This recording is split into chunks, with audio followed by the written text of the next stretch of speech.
Selamat pagi Bapak Ibu, Saudara-saudari yang terkasih.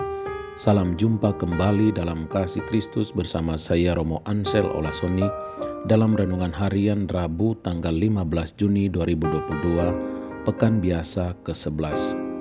Ayat emas pilihan kita pada hari ini dari Injil Matius bab 6 ayat 3.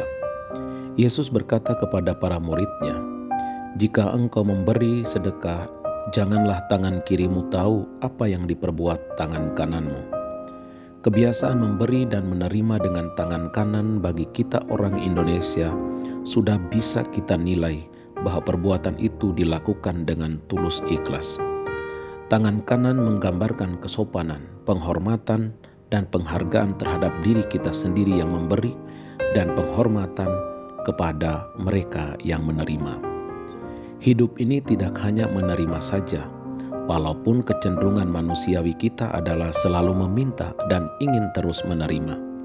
Tetapi berlaku umum bahwa seringkali terjadi rahmat akan kita peroleh bila kita memberi.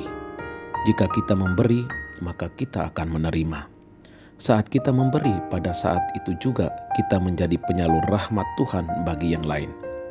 Jika memberi dengan tulus ikhlas, kita tidak akan rugi. Tetapi jika memberi dengan pamrih, maka selalu merasa rugi dan kecewa. Beramal kasih, memberi sedekah adalah praktik keagamaan yang sudah lama terjadi. Yesus mengajarkan kepada para murid-Nya supaya melakukannya dengan tulus hati tanpa menonjolkan diri. Ganjaran dari Allah akan diberikan kepada mereka yang melakukan amal kasih untuk kemuliaan Allah dan keselamatan umat manusia. Yesus tidak ingin kerohanian para murid-Nya hanya untuk menimbulkan kesan positif orang banyak, padahal keadaan hidup sebenarnya beda dan tidak sungguh terarah ke Tuhan. Godaan untuk bersandiwara rohani waktu itu zaman Yesus memang sangat besar di kalangan orang-orang Yahudi. Legalisme adalah sikap mementingkan pelaksanaan aturan-aturan dalam agama itu yang dilakukan oleh orang-orang Yahudi. Boleh jadi sikap itu bertujuan menyenangkan hati Allah, tetapi ujung-ujungnya bermuara pada mencari pujian manusia. Para murid Yesus tidak boleh berbuat benar, hidup saleh, memberi sedekah, dan berdoa agar dipuji orang. Sebaliknya, kerohanian yang sejati adalah yang ditujukan kepada Allah semata.